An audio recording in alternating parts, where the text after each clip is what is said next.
I still remember the sound more than anything else. Not the construction equipment, not the backup alarms from the dump trucks, not even the endless rumble of diesel engines cutting through my mornings. It was the sound of my mailbox closing with another violation notice inside. Another letter from the Homeowners Association telling me my property had become an eyesore, that I was responsible for restoring my landscaping immediately or face additional fines. The part that almost made me laugh was that every inch of that damage had been caused by the very people the HOA kept protecting. If you've ever wondered what happens when people with just enough authority believe they'll never be questioned, pull up a chair, because this story still surprises me every time I think about it. My name's Ethan Carter, and until all this happened, I lived in the little community of Oak Ridge Hills outside Columbus for almost 11 years. My wife, Melissa, used to joke that we accidentally bought the busiest quiet neighborhood in Ohio. We had a corner lot, one of those places where kids rode bikes after dinner. Neighbors waved while walking dogs, and everyone knew whose grill was smoking on Sunday afternoons. I actually liked it there. I wasn't the guy who complained about HOA rules. I kept my lawn trimmed, pressure washed the driveway every spring, painted the fence before anyone asked, and honestly figured the dues were just another cost of keeping the neighborhood looking nice. I worked as a civil engineer for a regional consulting firm, mostly municipal transportation projects, intersections, traffic flow studies, road widening, boring stuff to most people. But I loved it. I spent 15 years studying how traffic should move safely through communities, which is probably why what happened next irritated me long before it made me angry. It started with a new luxury subdivision being built behind our neighborhood.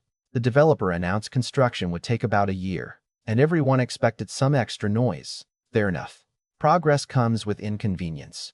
During the first couple of weeks, all the equipment entered through the approved construction entrance on the east side, exactly where the county permits required. Then one Monday morning, while I was drinking coffee before work, I watched a massive dump truck cut across the edge of my yard instead of using the paved access road. I figured the driver had simply gotten lost. By Tuesday, there were 3 trucks doing it. Wednesday, it became 8. By Friday, it looked like my front lawn had become part of a commercial roadway. I walked outside and flagged one driver down. "Hey, buddy, you've got the wrong entrance." He looked exhausted, pointed toward the hill behind my house, and shrugged. "Boss told us this shortcut saves 10 minutes every load. This isn't a road." "I know." Then he drove away before I could say another word. That answer sat in my head all day. Somebody had made the decision that my property was cheaper than burning diesel fuel. Over the next several weeks, the damage piled up faster than I thought possible. My sprinkler heads disappeared beneath heavy tires. Fresh ruts carved through the grass every morning. The edge of my concrete driveway began cracking where fully loaded trucks climbed over it. Dust settled over Melissa's flower beds, so thick she stopped watering them because it felt pointless. Every evening we'd stand in the front yard staring at another new problem. "Should we call someone again?" she'd ask. "I already did," I'd answer. "They say they're looking into it." They never were. The construction supervisor blamed the subcontractors. The subcontractors blamed scheduling. The developer claimed they didn't know trucks were crossing private property. Then the HOA management office sent me an email reminding me that homeowners were responsible for maintaining attractive landscaping at all times.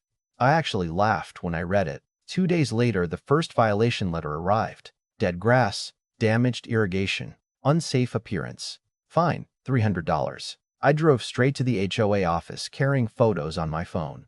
Behind the front desk sat the community compliance director, a man named Victor Langley, always wearing pressed polo shirts with the association logo stitched over the pocket like he was running a Fortune 500 company instead of arguing about hedges. I placed my phone on his desk. "Your approved construction traffic is destroying my yard." He barely looked down. "Mr. Carter, your property is still your responsibility. They're causing the damage. Then take it up with the contractor." I tried. He leaned back in his chair and folded his hands. "Until the damage is repaired, you're still in violation of community standards." I remember staring at him for a second, honestly wondering if he'd heard himself. "So let me get this straight. Trucks destroy my lawn every day, and your solution is to fine me because my lawn looks destroyed?" He smiled, not warmly, but with that practiced little smile people use when they think they're untouchable. "Those are the rules." Walking back to my truck, I wasn't furious yet. I was confused. Rules are supposed to solve problems, not protect the people creating them. But over the next month, the violations kept coming. $300 became $600. $600 became $1,200. Every appeal I filed was denied within a day, sometimes within hours, almost like nobody bothered reading them. Then one evening, while organizing the growing stack of violation notices across my dining room table, Melissa quietly asked the question that changed everything. "Ethan, isn't this exactly the kind of traffic routing work you've spent your whole career doing?" I looked at the papers, then out the window where another dump truck bounced across my ruined lawn, and for the first time I stopped thinking like an angry homeowner and started thinking like an engineer. I didn't need another argument with Victor. I didn't need another appeal form that would disappear into whatever drawer the HOA used for complaints they never intended to read. What I needed were facts, because facts have a funny way of making confident people suddenly very nervous. The next morning I arrived at my office an hour early, poured myself the worst coffee imaginable from the break room, and logged into the county permitting database. Municipal traffic control plans are public records in Ohio.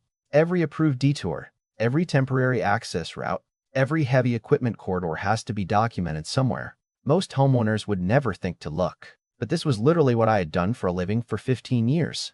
Within 20 minutes, I had the permit number for the subdivision project. Within another 15, I had downloaded every approved traffic exhibit attached to it. I spread the drawings across my desk and started highlighting every authorized construction route: east entrance, service road, temporary gravel access, equipment staging area. There wasn't a single line, arrow, note, or amendment that crossed my property. Not one. I checked again because I almost couldn't believe it. Then I checked a third time just in case I'd missed some revision. Nothing. By lunchtime, I wasn't asking myself whether something illegal was happening anymore. I was asking who had decided to ignore the approved plan. That evening, I filed a formal public records request for every detour revision connected to the project. 5 days later, the county emailed everything back. Same answer. No revision. No emergency authorization. No temporary easement. My yard had never been approved as a roadway. Melissa looked over my shoulder while I compared the maps. "So they've been lying this whole time?" she asked. "Not exactly," I replied. "The contractor might be lying. The developer might be pretending not to know, but somebody signed off on looking the other way." She frowned. "Victor?" I didn't answer because I wasn't ready to accuse anyone without proof. That's something engineering teaches you. Never start with conclusions. Start with evidence. The following week, I installed 2 additional security cameras facing the corner of the yard. Then I borrowed a trail camera from my brother-in-law and mounted it in a maple tree overlooking the driveway. Every morning before leaving for work, I synchronized the camera clocks. Every evening, I downloaded the footage onto an external hard drive and labeled each folder with the date. Day 1. 7 trucks. Day 2. 11. Day 3. 9 trucks. 1 concrete mixer. 2 excavators. By the end of 2 months, I had more than 60 days of time-stamped recordings showing heavy equipment crossing private property from sunrise until late afternoon. It became almost routine. Coffee. Watch trucks. Go to work. Come home. Download evidence. Meanwhile, the HOA continued pretending the only real problem was my grass. One Saturday afternoon, my neighbor, Mrs. Alvarez, walked over while I was replacing another broken sprinkler head. She shook her head and said, "You know they're using your yard because it's easier than making that turn at the construction entrance." I know. Everyone knows. That sentence stuck with me. Everyone knows. That's how bad systems survive. Everybody assumes someone else will eventually stop them. Nobody actually does.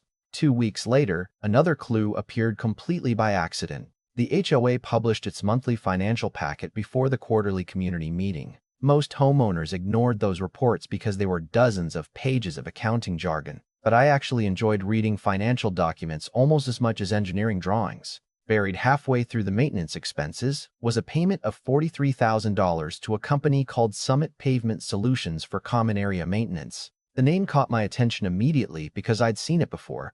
I walked over to my hard drive, opened the camera footage from 3 days earlier, froze one frame, and zoomed in on the side of a dump truck. There it was, Summit Pavement Solutions. Same logo, same dot number, same company supposedly being paid to maintain neighborhood roads while their trucks cut across my lawn every single morning. "Melissa," I called into the kitchen, "come look at this."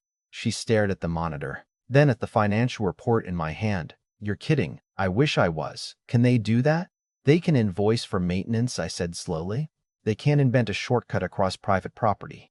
Suddenly, the story got bigger than damaged landscaping. If the HOA was paying the contractor, somebody inside the association knew exactly who these trucks belonged to. I requested copies of the vendor agreements available to homeowners under the community bylaws. They weren't thrilled about providing them, but eventually they complied. The contract language was vague enough to make any lawyer smile. Road maintenance, surface preservation, miscellaneous access improvements. Nothing authorized construction traffic through residential lots. Absolutely nothing. By then I had assembled 3 thick binders. One contained permit documents. Another contained financial records. The last one held photographs, timestamps, printed camera stills, and written logs documenting every unauthorized crossing. My dining room looked less like a home and more like a litigation war room. Melissa would tease me by saying, "Should I start calling you Detective Carter?" I grin and answer, "Not yet. Engineers are more annoying." The quarterly HOA meeting arrived on a humid Thursday evening. Usually only 20 or 30 homeowners attended. That night, nearly 60 showed up because rumors had started circulating about construction complaints. Victor sat at the front beside the board wearing his usual polished smile. He looked completely relaxed until he noticed the rolling cart I pushed into the clubhouse carrying 3 binders, enlarged photographs, and a portable monitor. His expression changed for just a fraction of a second. Not fear exactly. Recognition, like he suddenly realized I hadn't come to complain. I'd come to present. During homeowner comments, I wheeled everything to the front of the room. "I'd like to discuss the repeated fines issued against my property." Victor interrupted almost immediately. "Mr. Carter, this has already been addressed through the appeals process." "Actually," I replied, "none of the evidence I'm about to show has ever been reviewed." A few board members exchanged curious looks. I connected the monitor and played a 30-second clip showing loaded dump trucks driving directly across my lawn. Then I placed the county-approved traffic map on an easel beside it. "This is the official permitted route," I explained. "This is where the trucks are actually traveling. Those 2 things don't match." One board member leaned forward. "Are you saying the contractor isn't following the permit?" "I'm saying they never had authorization to use private property." Another member asked, "Do we have documentation supporting that?" I handed him the county records. Victor suddenly cleared his throat. "I move that we table this discussion pending further review." Before anyone could vote, an older board member named Harold shook his head. "No, we've ignored enough homeowner concerns already. Let's hear him out."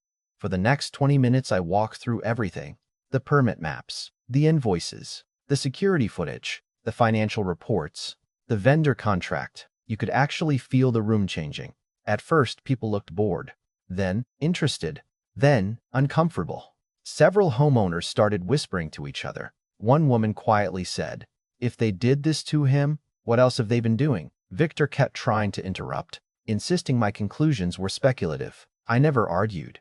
I simply turned another page, played another video, or displayed another document. Evidence has a calmness that arguments never do. When the meeting finally adjourned, Harold stopped me near the exit.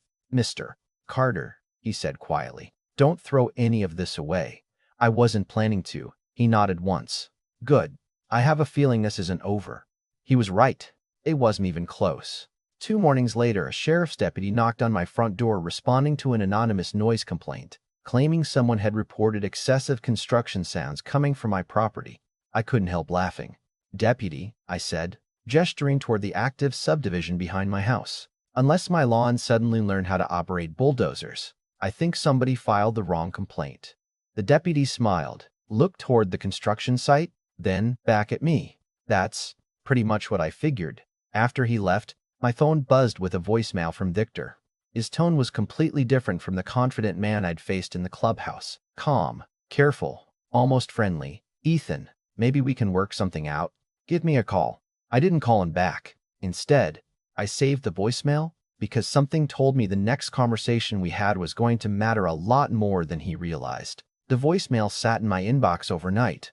I listened to it 3 times before work, not because I was tempted to call Victor back, but because I wanted to hear what confidence sounded like after it had started cracking. The man who had dismissed every appeal, smiled through every fine, and acted like the rulebook belonged exclusively to him was suddenly asking if we could work something out. That phrase always makes me nervous. People don't usually want to work something out until they're worried someone else has already figured something out. So instead of returning his call, I emailed every document I'd collected to the HOA's outside legal counsel, along with a short timeline, copies of the county permits, the financial reports, and 61 days of time-stamped footage. About an hour later, my phone rang. It wasn't Victor. It was an attorney named Rebecca Holloway. Her first question surprised me. "Mr. Carter, do you have any additional recordings involving Mr. Langley?" I paused for a second before answering. "Actually, maybe. A few weeks earlier, after one of the board meetings, Victor had stalked me in the parking lot. At the time, I hadn't thought much about it because I routinely recorded conversations related to construction disputes for my own documentation."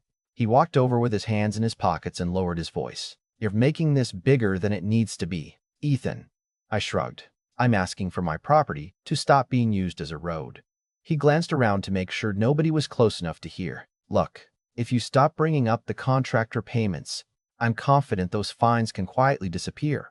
Are you offering to erase official violations if I stay quiet?" He hesitated just long enough to answer the question without actually answering it. "I'm saying everyone benefits if this goes away." At the time, I'd simply saved the recording and moved on. Now I forwarded the audio file to Rebecca. She called back less than 20 minutes later. Her voice had changed completely. "Please don't discuss this with anyone else for now. That's serious? Much more serious than you probably realize."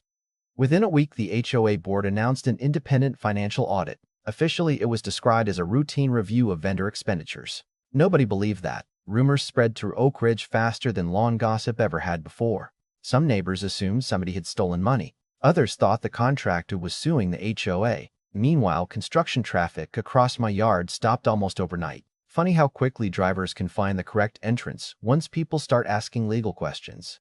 About 2 weeks later, Harold knocked on my front door carrying 2 coffees. He smiled before I even opened the screen door. "Thought you could use this." We sat on the porch watching the neighborhood wake up. "Finally," he said. "The preliminary audit came back yesterday." I looked at him without saying anything. $91,000. "What about it?" "Vendor payments with missing work orders." I let out a slow breath. Even after everything I'd uncovered, that number landed harder than I expected. Harold continued. "Most of them were approved under Victor's signature authority. Apparently nobody ever questioned it. That's the thing about trust. It saves time until someone abuses it. Then everyone wishes they'd asked more questions earlier." Less than a week later, Victor resigned. No dramatic speech, no apology, no explanation to homeowners. Just a short email thanking everyone for the opportunity to serve the community before announcing he was stepping away for personal reasons.